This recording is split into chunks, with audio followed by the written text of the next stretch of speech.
Got another one for you. We're going to try to find out how to use an overflow can. What is this thing? It's weird. I don't know.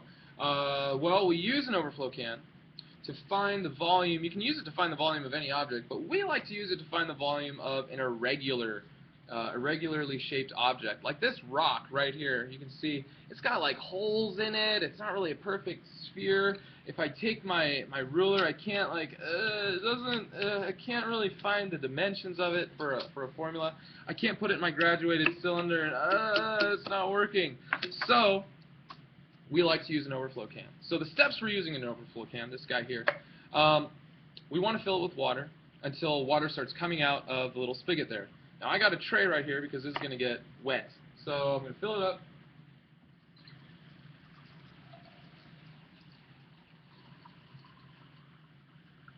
There we go. Put my finger over the spigot because, otherwise it would just go everywhere. And there you go. You see it coming out? It's coming out. So we want to let that drip. We just want to let it go, give it time to finish dripping. Give it time. It'll stop. Still dripping. Slowing down. Oh. I think it stopped. Perfect. Next step. We want to grab a little beaker. We're going to put it very carefully right underneath that spigot of the overflow can. Because here's what we're going to do. We're going to take our rock, our irregularly shaped object. We're going to put it in the can. Well, what's going to happen to the level of the water in the can? Of course, the water level is going to rise. Well, when that water level rises, it's going to go above the spigot, and it's going to come out again.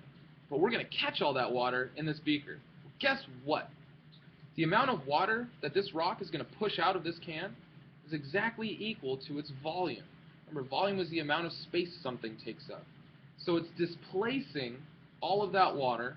It's coming out of the can, and we're going to measure it. We need to capture it in this beaker. Are you ready? Let's try this out. Now, don't like throw it in there, because you're going to splash it all over the place, okay? Just, try to just gently, there we go. See, it's coming out. The water's coming out. I'm capturing it in the beaker. Yeah. We're going to give it some time. Still going. Slowing down, starting to drip now. There we go. Feel it. It's getting slower. Almost there. Still dripping. Stopped. Now.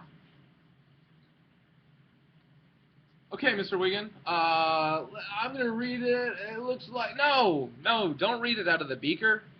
Put it in a graduated cylinder. So, I'm going to take my graduated cylinder. That one looks a little big. I'm going to get my smaller one.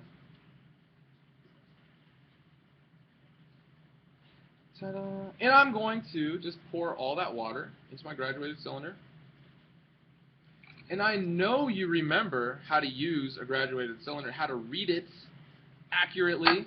We like to take it, put it on a flat level surface, get it eye level with that bad boy, and read from the top of the the bottom of the meniscus, and it looks like 47 milliliters. Well, I like to use milliliters when I'm measuring liquids. When I measure a solid, I like to talk about it in cubic centimeters. Well, there's an easy way to do that. 1 milliliter equals exactly 1 cubic centimeter. So, that means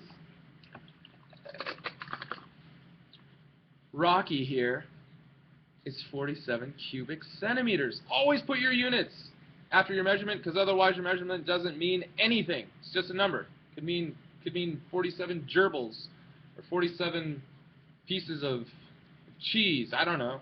So always put your units.